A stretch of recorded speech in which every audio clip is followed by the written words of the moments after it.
It's easy to think that our organization is a dog organization, that we are here because of dogs. And that's not why we're here. We're here for the people who need those dogs. The kiddo on the autism spectrum, the veteran who's suffering from PTSD, for the individual with cancer, the person with a rare genetic disorder. The people are why we're here. And they hear no a lot. So when they come to us and we've made the decision that we can help them, it's almost the first yes they've heard in a long time. The first time they meet that puppy, you not only see the hope in their eyes, you can feel it in the room. It's thick, it's palatable, and you know that from there on out, their lives are going to be better. Heather and I have both been involved in dogs our entire lives. Her family in New York bred bull mastiffs, and my family here in Colorado Springs, Colorado, bred Old English sheepdogs and Bouviers and owned a pet care facility. Dogs have been a very big part of both of our lives. They brought a lot of happiness, a lot of great experiences to our lives. When we were thinking about things and how we can figure out a way that we could give back to our community and help others, doing research and working with other service dog organizations on the training side of things, we saw that there is a very long wait list, high demand for service dogs. So we decided that that was a way that we would be able to give back to our community,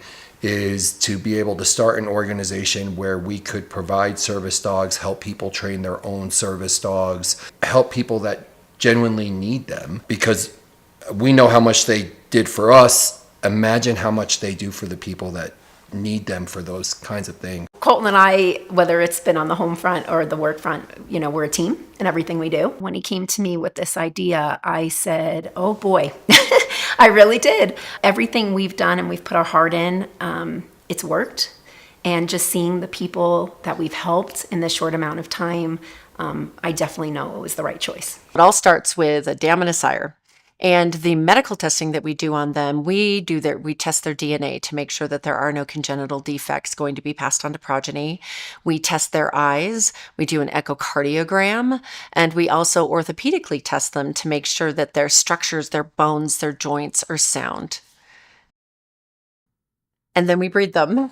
And then it starts with a puppy. With our puppies, we start the early socialization process the day they're born. We're getting them out and we're getting them used to different feels, touches, smells, putting different things in the whelping box. And it starts off pretty small. You're doing maybe 5-10 minutes a puppy a day, but each week you're expanding on that and you're expanding. By the time that puppy gets 8 weeks, they're pretty desensitized to a lot of things. But it doesn't stop there. The training now just gets even more intense once they hit that 8-week margin, and it's time for them to start doing a lot of obedience and going out in public and getting used to people, getting used to other dogs, getting used to different environments.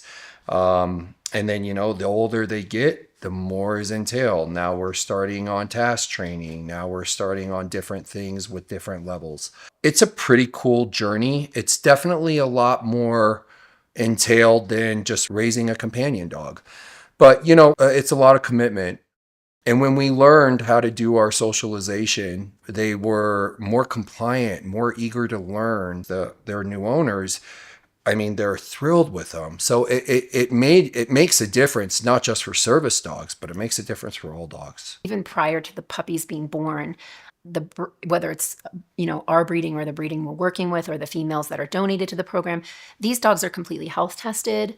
We're making sure their temperament's what we want in the program. So we're trying to set up from the beginning, success. And we've, to try to make sure those pairings are really well and the puppies are able to provide for these owners for 10 years or more. Because once they get through the training, we want it to be, many years together with their person. Those dogs need them no matter what. You can't have a bad day and stay in bed. Those dogs get them up, they get them dressed, and they get them out the door, even if it's 5 minutes of fresh air. Or, hey, I need you to wake up and I need you to feed me. I need you to train me, give me some attention. We've helped a ton of people. I could fill this whole time with all of the stories, because each one has touched me in a different way. That's why they're part of our program. And just hearing the people come to me, I'm usually always crying because they tell you their story and how much it changed their lives. And immediately you know why you do this. You know, Colton and I, we're parents. We have the job, our jobs. We show our own and breed our own dogs, and our plates are really full. And in order to do this, we want to do it right, but it feels good at the end of the day when maybe you're just tired, but you know that you've changed somebody's life. We have 6 graduates currently, and we are helping 20 teams train their dogs right now. And they range anywhere from 4 months of age all the way up to already graduated. We have big dreams over here. Only because we've seen the impact that these dogs have in people's lives. And we feel very strongly about stewarding the work that we're doing and being good stewards of the funds that are donated to us to do this work. We know that every single one of us that are here for a reason and are in the right place at the right time. And we want to be able to serve more people. And introduce yourselves for me. Okay, I'm Shannon Marshall. I'm Justin Marshall. May 29th, 2006 was Memorial Day. We went to dinner, had a nice evening out, and we decided to take a different way home. Don't really know why, but when we did, we had to get into a left-hand turn lane, and it was a stoplight. Teenage boys were racing their cars. 2 of them clipped into each other and sent one into the rear of our car while we were stationary. It shot us across the intersection.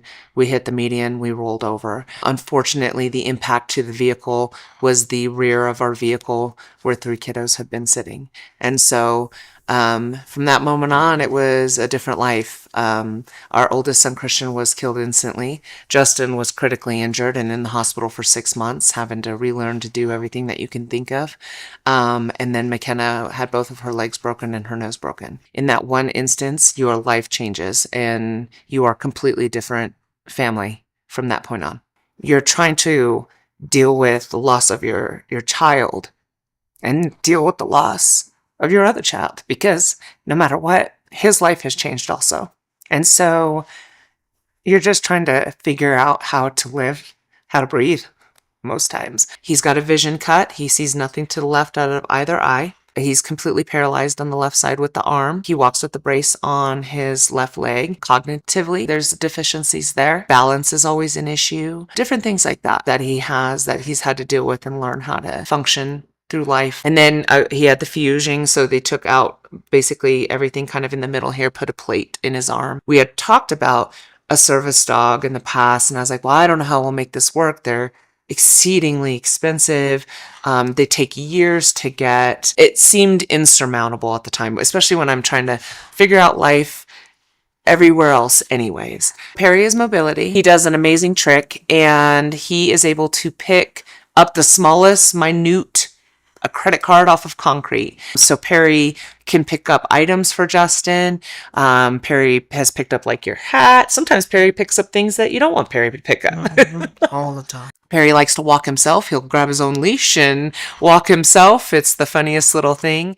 Hulk came about in such a different way that I didn't even understand what it would do for me and how it would work for me. But after I got him and he came with me, I realized he senses things that I don't even realize he senses. With working as a police officer, I work internet crimes against children. And what I noticed is he started sensing when I was digging myself into a deep hole. And he would come and he would put his body on mine. He would climb up into my lap saying, hey, it's time to walk away from the computer. It's time to focus on something else. It's everybody loves him and I love him and he loves me.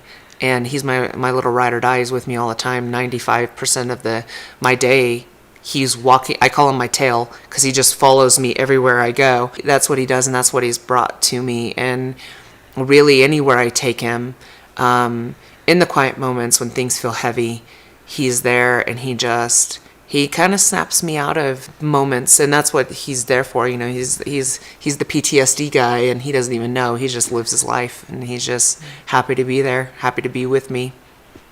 And it's funny because if my children or my husband, we go somewhere and they take him away from me, he watches me throughout the whole entire room, and he'll like pull and not listen to them, and he's right back at my side. Right back at my side. He's my Velcro dog. When I see somebody and they've talked about Service Dog, I'm like, let me tell you about this company. You're changing lives. You're literally changing the trajectory of somebody's life. Whether it be mentally, physically, whatever that looks like, you're changing the trajectory of their lives. And you're taking what they thought wasn't even reasonable because it was out of reach. When you live with a disability, you're already at a disadvantage financially wise because it's costly. And people don't realize that. Now that it's finally here, I think that it's going to be all good from here. To have found something like this in the city was such a blessing, and I wish more people knew about Sunrise Service Dogs because this is just such an amazing opportunity. It's really a once in a lifetime opportunity. It's rewarding to see the people and their team and start getting out there and living again, and that is absolutely huge that they they've got a teammate to go tackle the world again. You are making their lives so significantly better.